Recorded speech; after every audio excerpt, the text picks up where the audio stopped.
The Accumulation Distribution Indicator. This technical indicator was created by Domenico Di Rico, and I couldn't find much information about him. This is a volume-based indicator used to determine the trend of the stock by using the stock's price in relation to the stock's volume flow. Looking at the supply and demand pressure of a stock, one can predict the stock's future price trend. Its main purpose is to use the Dow theory to identify accumulation and distribution market phases. This indicator helps show the supply and demand. The accumulation distribution indicator can move in the same direction as the price or in the opposite. The accumulation distribution helps predict the future price trends or reversals.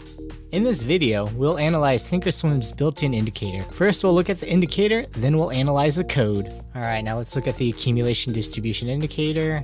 If you need to find it, type in accumulation distribution, double-click it. I already have it, so I'm not going to import it.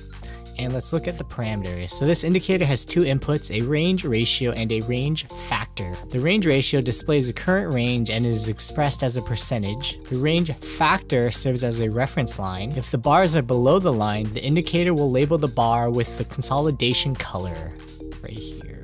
Alright, so let's quickly look at this. So this is the length, how many bars back we want to look.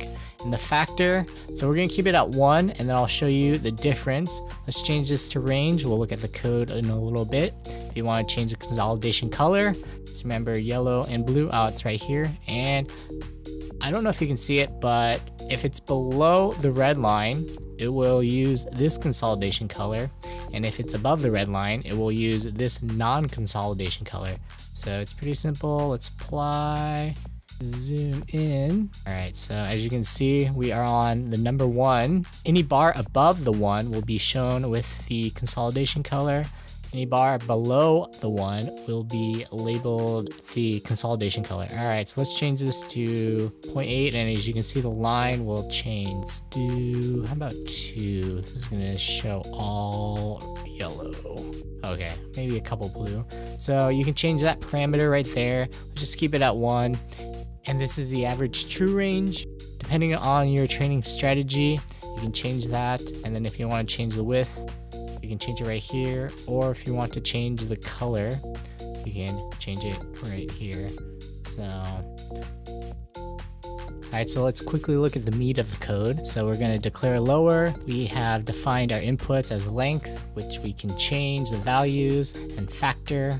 Now this input, what this mode is doing is it's telling the default, so when you first open the indicator, that you want the range selected. Else you can change to the average true range.